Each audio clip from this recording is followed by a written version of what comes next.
because a lot of the times he would go around and he'd be playing his guitar in front of the porches and just in their little local town, and a lot of people would just come along and go, "Robert, can you stop that racket?"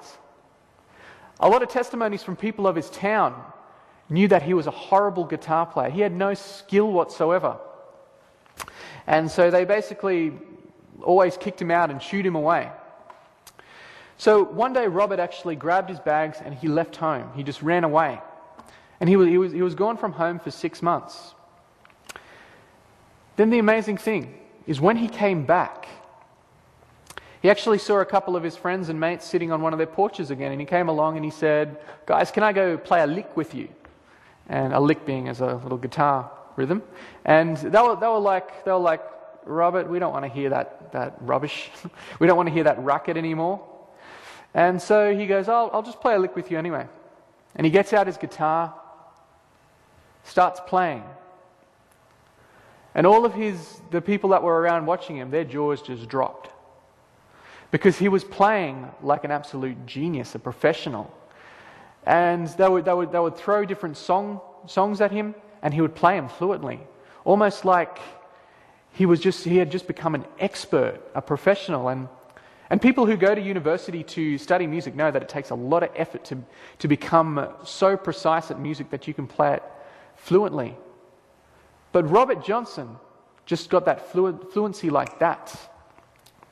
And if you start to look into his testimony of where this came from, he actually testified and said that he sold his soul, that one night when he was out at the corner of this crossroads, that an angel appeared to him and offered him basically wealth and fortune in exchange for his soul, pretty much. So it's an interesting story, but here's one of Robert Johnson's songs. He goes on to say, it's called "Me and the Devil's Blues." He says, "Early this morning, when you knocked upon my door, and I said, 'Hello, Satan, I believe it's time to go.' Me and the devil, was walking side by side." So even in his lyrics, he portrays to us a story of this. Now this could just be lyrics, it could just be a story that he made up, but it's just interesting how he could have developed these skills out of nowhere. And just the whole circumstances of how an angel appeared before him, which classified itself as the devil and then gave him guitar playing powers. So another interesting thing about Robert Johnson was when it came for him to die, he died very young at the age of 27 of no real reason. He actually wrote a song called "Hellhound on My Trail." And it was a song about this hellhound, or this, you could say, the devil coming back to collect his debt and to one day probably even take his life. And the interesting thing about Robert Johnson, when he died, as testimonies say, he actually died barking like a dog at the age of 27. So did an angel come back to collect his debt when he died? I'll leave that to your speculation. Elvis Presley, the king of rock and roll, as they called him. Now Elvis, another interesting story, how he came from his school. He wasn't a popular child. A lot of the times his peers would see him just walking around the school oval late at night, idle, and he was a bit of a weird kid to some people. But once again, another child that just after he left school, shot out of nowhere and became successful in the industry. And many people even today admire Elvis and they go visit his shrine in the place where it's at, Graceville, I think it is. And yeah, they have pictures of Jesus next to the shrine, and they really believe that Elvis was this amazing spiritual character that teaches us how to be a good Christian person. And the thing is, was that all Elvis proclaimed? Or was there something more about Elvis that we don't know about? We're going to have a look. Red West, one of Elvis's Elvis had a little group of people that would hang around him, they were his bodyguards. They were a few other people. They were called, I think, the Memphis Mafia. But Red West, I think, was one of his bodyguards.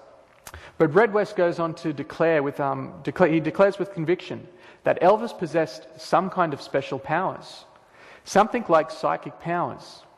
And he said, Elvis proved it to me again and again. Now, there's a very interesting story behind this.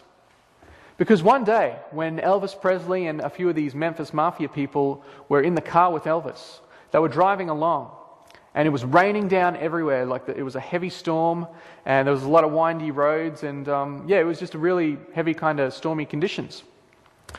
Anyway, someone in the car said something about it, and then Elvis just kind of looked at him for a second, and he goes, "Hang on a sec, I'll put a stop to this." He then opens the sunroof of the limo, stands up out of it, looks at the clouds, and just goes like this with his hands. And according to the testimonies of everyone that was in that car, this Memphis Mafia, the clouds parted, and all along the road that they were driving, there was just clear and no rain. Now, we know of events in the Bible where a lot of God's people did amazing things, just like Joshua prayed to the Lord and the sun stood still. So maybe Elvis Presley was being used by the Lord. But in order for us to know these things, we need to delve deep into his lifestyle. Because as the Bible says, by their fruits you shall know them. So we need to have a look at Elvis Presley's fruits. Because we know that all supernatural powers or things like that either come from two sources. One, it comes from God's side, or two, it comes from the devil's side. So we need to understand, and if this account was true, we need to know whose side this was coming from.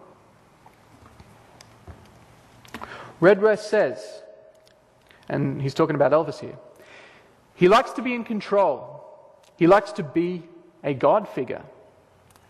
For many years, with real seriousness, he called us his disciples. It's very interesting. Here is a quote by Larry Geller. He goes on to say about Elvis, he didn't think that Jesus was the only begotten Son of God. He thought that all people had Christ in them and had the same potential. Elvis' conception of Jesus Christ differed from the Jesus depicted by modern Christianity. Now this is very interesting, because now we're starting to have a look and see what the fruits of Elvis Presley were. According to this, he didn't think that Jesus was the only begotten Son of God. He thought that all people had that same Christ in them. Now, if you know much about the New Age movement, this is one of the key teachings that they teach, that we are gods, that we have Christ within ourselves, that we eventually, if we go through meditations and do all these things like that, we will ascend to a level where we will be exactly like God. We will be divine. And that's what the New Age movement teaches, that we will basically become gods. Now tell me, where does that teaching come from? Do you recall somewhere in Genesis where it says the same thing?